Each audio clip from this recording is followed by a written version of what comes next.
दोस्तों, कैसे हो आप सब। आज हम बात करने वाले हैं वर्चुअल फंक्शन के बारे में।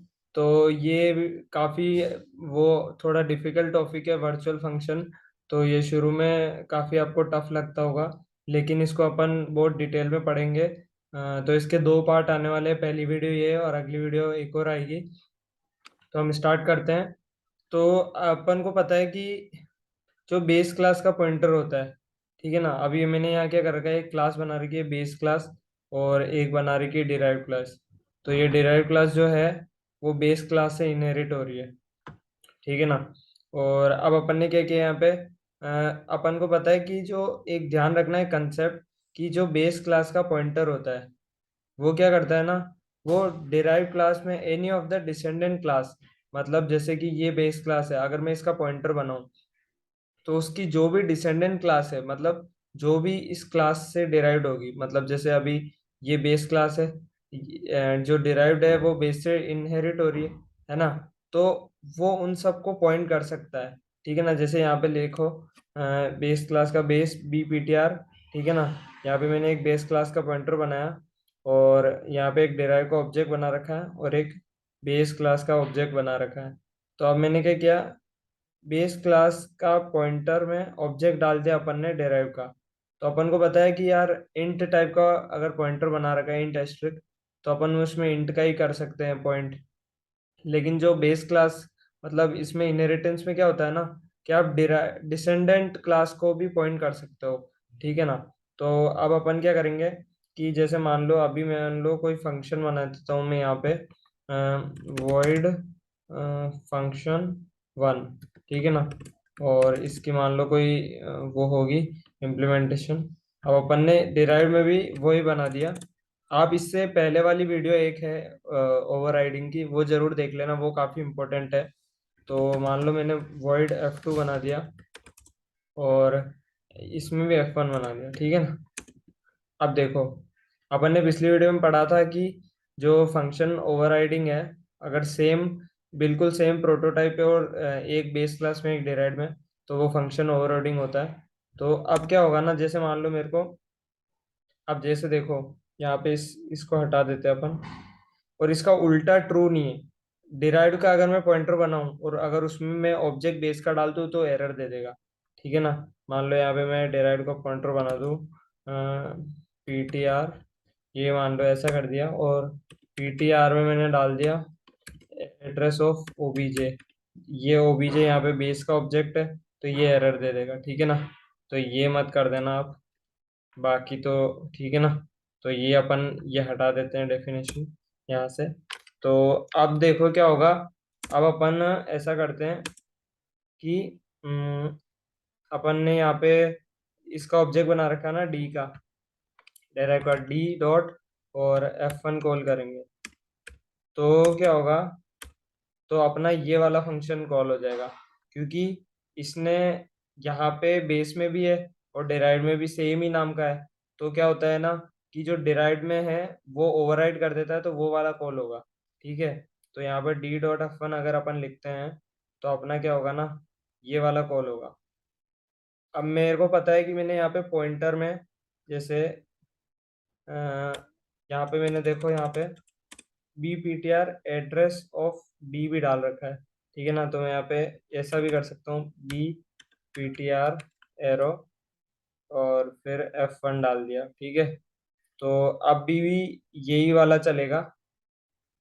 अब देखो, अब अपन चाह तो ये रहते कि ये वाला चले, क्योंकि क्या अपन सोच रहे कि यार मतलब कंपाइल टाइम पे क्या होता है ना, कि जो है बाइंडिंग होती है। अभी जैसे अभी इससे पहले क्या था, ये था डी डॉट ओबीजे। तो अपन ने देखा डी किसका ऑब्जेक्ट है, डिराइव क्लास का। तो वो क्या करेगा, इस डी को इस फंक्शन से बाइंड कर देगा। तो क्या होगा कि जब फंक्शन कॉल होगा, रन करेंगे, तो ये वाला कॉल होगा। लेकिन अब देखो, अगर मैं ये करूं बी पी टी आर ये, तो अपन चाह तो रहे हैं कि ये वाला कॉल हो जो डिराइव में लिखा हुआ है, ठीक है ना। जैसे यहाँ पे ये लिख देते हैं अपन, से आउट, ठीक है ना, डिराइव। मान लो स्पेलिंग देख लेना, थोड़ी गलत है तो, ठीक है ना। अब देखो एक बात सुनो, देखो, अब अपन तो चाह रहे थे ये वाला कॉल हो, लेकिन क्या होता है ना, इसको रन टाइम पे पता चलता है कि ऑब्जेक्ट कौन सा है पॉइंटर में, और अपन कंपाइल टाइम पे पता नहीं चल पाता है। तो क्या होता है ना कि, तो यहाँ पे क्या होता है ना कि अपन को देखो, अपन को ये नहीं पता कंपाइल टाइम पे कि इस पॉइंटर में कौन सा ऑब्जेक्ट है, क्योंकि ऑब्जेक्ट एक रन टाइम एंटिटी है। तो वो रन टाइम पे ही पता चलेगा कि इस पॉइंटर में कौन सी एंटिटी है। तो अब क्या होगा ना, जब ये B P T R arrow F1 ये है, जब ये कॉल करेगा, तो वो देखेगा ये बी पी टी आर में ऑब्जेक्ट कौन सा है, ये नहीं देखेगा, वो देखेगा ये बी पी टी आर किसका पॉइंटर है। तो वो देखेगा अरे ये तो बेस क्लास का है।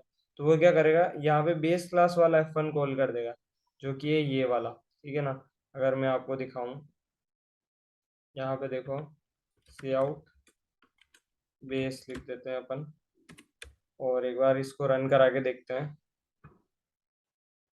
ताकि आपको और क्लियर हो जाए आइडिया। देखो बेस क्लास बेस प्रिंट हुआ है ना, तो मतलब ये बेस वाला कॉल हो गया। लेकिन यार अपन तो चाह रहे थे ये वाला कॉल हो, क्योंकि अपन चाह रहे थे जिसका ऑब्जेक्ट हो वो वाला कॉल हो। अगर मान लो मैं यहाँ पे ओबीजे लिखता हूँ, ठीक है ना, जो कि अपना बेस वाला है, तो बेस वाला होना चाहिए था, है ना। तो जो कि वो हो ही रहा है। लेकिन अभी क्या हो रहा है ना, वो ऑब्जेक्ट देखता ही नहीं है। अभी वो क्या कर रहा है कि बी पी टी आर मतलब जो पॉइंटर है ना उसका टाइप देख के और कर रहा है। तो अब यहाँ पे एक इश्यू आ गया कि यार जो अपन चाह रहे थे वो तो हो ही नहीं पा रहा है। ठीक है ना, तो यहीं पे वर्चुअल फंक्शन काम आते हैं। तो अपन क्या करते हैं ना, जो जहाँ पे ऐसा रन टाइम पॉलीमॉर्फिज्म अपन को अचीव करना है, तो अपन उस फंक्शन को वर्चुअल बना देंगे।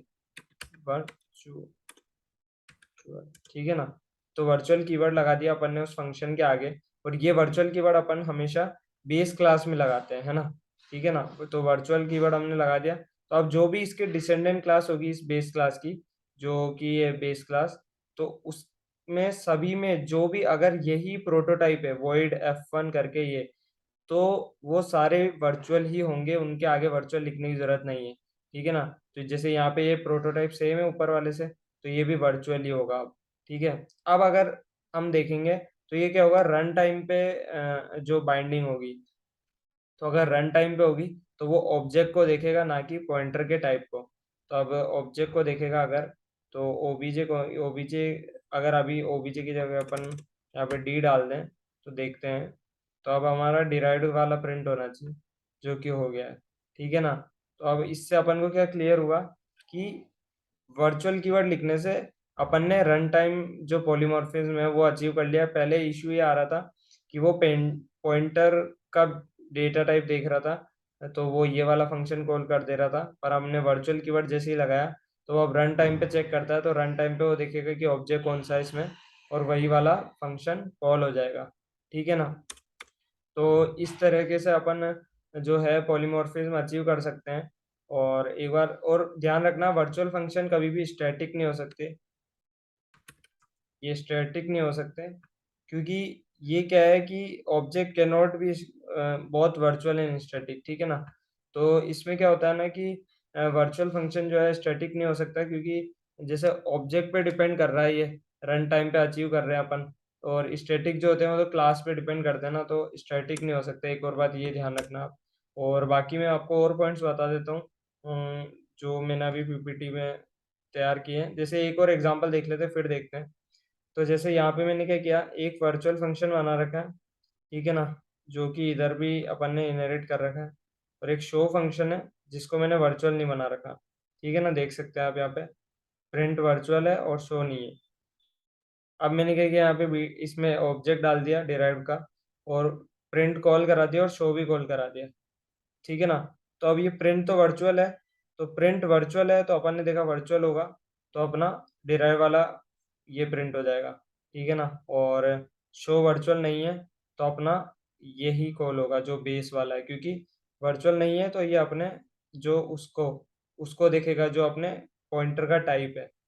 तो अपन एक बार रन करा के देखते हैं इसको। तो देखो वही आ रहा है, प्रिंट डेराइव क्लास का होगा क्योंकि वो वर्चुअल है, तो वो ऑब्जेक्ट को देखेगा एट रन टाइम, पर ये वाला बेस क्लास के पॉइंटर को देखेगा, क्योंकि जो पॉइंटर है उसका टाइप तो वो बेस क्लास का था, तो वो बेस क्लास का कॉल हो गया शो, क्योंकि शो वर्चुअल नहीं था।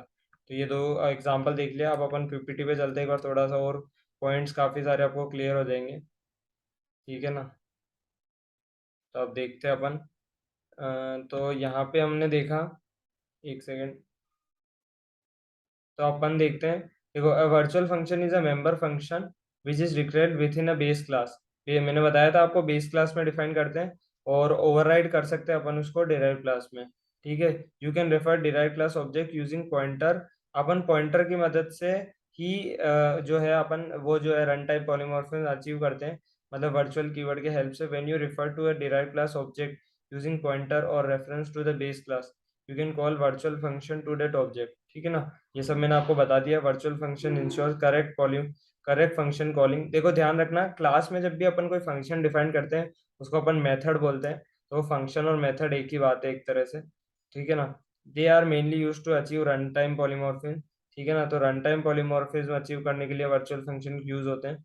Virtual function are derived using virtual keyword. They resolve function calling at run time. ठीक है ना। जब अपन फंक्शन कॉल करते हैं, फंक्शन मतलब वही मेथड हो गया, तो वो रन टाइम पे रिजॉल्व करता है, ना कि कंपाइल टाइम पे, वर्चुअल कीवर्ड अगर लगा दें।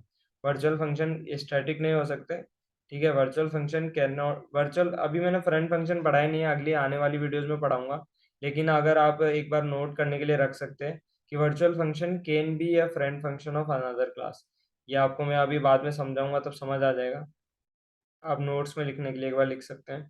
ठीक है। Virtual function can be accessed using pointer और reference of a base class to achieve run time. ये बता दिया मैंने आपको। Prototype of virtual function should be same.